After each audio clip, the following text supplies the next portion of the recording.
लेकिन वहाँ पे एक चीज़ बहुत बढ़िया होती है, रैपिडो। आप बाइक टैक्सी कर सकते हैं, लेकिन यार मुझे उसका फीडबैक सिस्टम बढ़िया नहीं लगता। मतलब मैं उतरा, पैसे देने के लिए ऐसे वॉलेट निकाल रहा, उतने में उसके ऐप पे मैसेज आ रहा, how was your ride with Pawan. अब वो मैं कुछ बढ़ा के नहीं कह रहा, वो आया है इटैलिक्स में था। फिर वो कह रहा how would you want to rate. मतलब बंदे ने गाड़ी अच्छी चलाई, पर मैं रिएक्शन क्या दूं कि मजा आ गई, मैं वापस से पवन की सवारी करना चाहूंगा। वेल आया मुझे ट्रेनिंग से लखनऊ गया था, लेकिन मैं रहता वहां नहीं, रहता मैं सीतापुर में, जहाँ रैपिड वगैरह है ही नहीं। खैर स्टैंड अप कॉमेडी ज्यादा डिफिकल्टी नहीं होती है, कॉन्फिडेंस से आओ, डिलीवरी दे दो। मैं गूगल पे गया, मैंने सर्च किया बेस्ट डिलीवरी इन सीतापुर, मेरे सामने बीसीएम हॉस्पिटल की तस्वीरें आ गई, जबकि मैं इंटरेस्टेड बिल्कुल नहीं था। अब जब मैं पैदा हुआ, मुझसे 3 साल पहले मेरे 4 भाई पैदा हुए जो मुझे कॉलेज में मिले। आपको क्या लगा था? मेरे पापा मेहनती हैं पर इतने भी नहीं।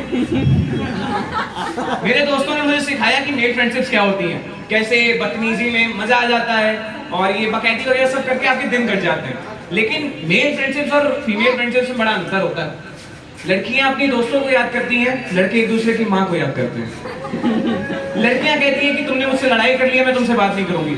लड़के गाली गलौज और पूरे खानदान को याद करने के बाद कहते हैं अरे भाई हम तुम एक थाली में खाना खाएंगे।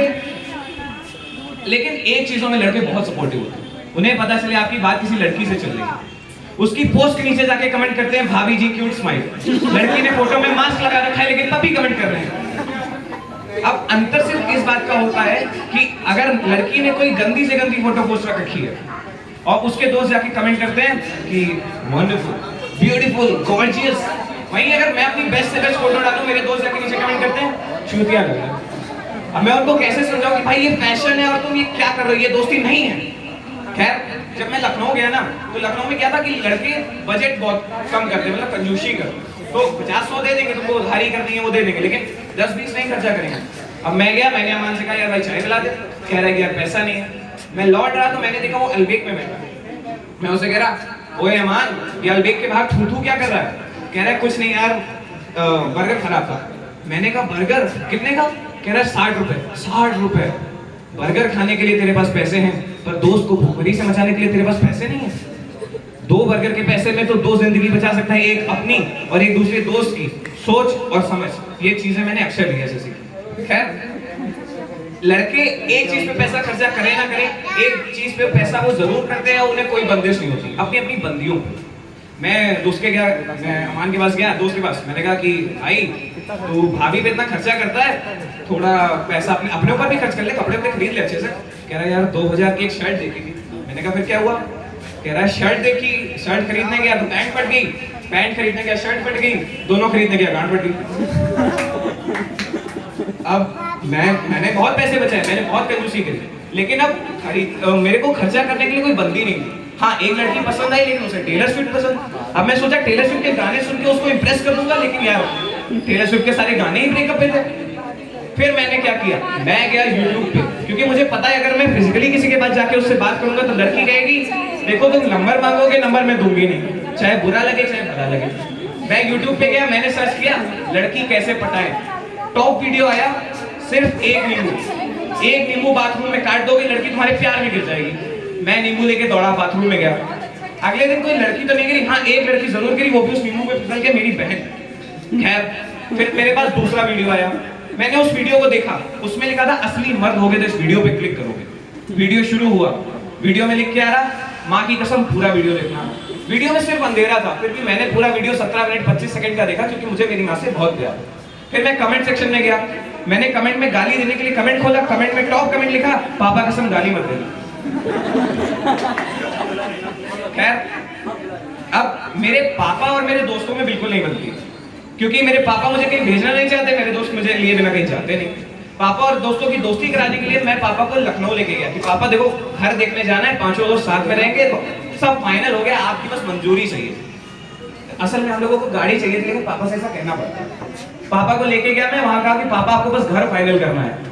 इंजीनियरिंग चौराहे पे उतरे, अयान पापा के सामने एक ऑटो वाले को रोक के कह रहा है भैया यहाँ लड़कों के रहने के लिए कोई घर मिलेगा? पापा मुझे देख रहा है, मैं पापा को देख रहा है।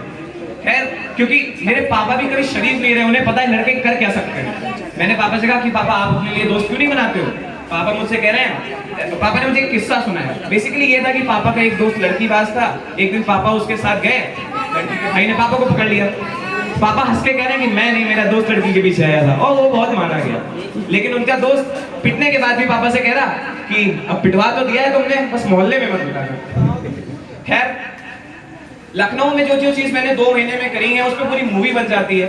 जैसे मालकिन को, जैसे हम लोगों का जो कॉन्ट्रैक्ट हुआ उसमें पता 4 लड़के रहने, ब्रोकर को 5 पता, रहे 6 रहे। आज तक कोई नहीं जान पाया। रात के 3 बजे क्लॉक टावर पे, ये सारी चीजें तो बेसिक है। लेकिन ऐसी चीजें जिससे आज तक मेरी भी फटती है वो है उन लड़कियों से जो स्कूटी चलाती है।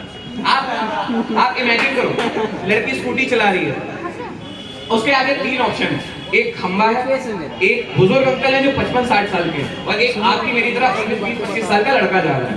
वो सोचेगी अगर मैंने इस खंबे को ठोका और ये खंबा दूसरे खंबे पे गिरा और वो तीसरे पे गिर गया तो कहीं पूरे सीतापुर की बिजली ना चली जाए। ओ, फिर वो आएगी कि ये 55-60 वाले अंकल पे कि यार मैंने अगर इनको ठोका, इनके चोट लग गई और फिर इनकी फैमिली का क्या होगा, तो वो बहुत सोचेगी। फिर वो एक ऐसे 19-20 साल के लड़के की तरफ बढ़ेगी जिसकी जीवन का कोई उम्मीद नहीं है, जिसका कोई लक्ष्य नहीं है, उसे जाके ठोक देगी। अब लड़कियों का जो एक्सीडेंट होगा तो लड़के दौड़ते हुए आते हैं, अरे अरे चोट तो नहीं लगी, नहीं नहीं तुम्हारी कोई गलती नहीं। अब भैया आप यहाँ बैठे हो, यहाँ लाके स्कूटी ठोक देंगे, कहेंगे भैया आप रोड के बीच में क्यों बैठे हो? वो स्त्री है, वो कुछ भी कर सकती है। अभी वहीं लड़के का एक्सीडेंट हो, लड़का यहाँ पे पड़ा है, भीड़ भागती आएगी, कहेगी जो लास्ट कहाँ है? मेरे ऊपर से 3 बार आदमी चल के गया, फिर पूछ रहा है अरे लास्ट में, लास्ट में। भैया अभी तो जिंदा था, अब मैं मर गया हूँ, अब मुझसे मत पूछो। खैर यार ये भेदभाव बंद करो बस, ठीक। Thank you everyone.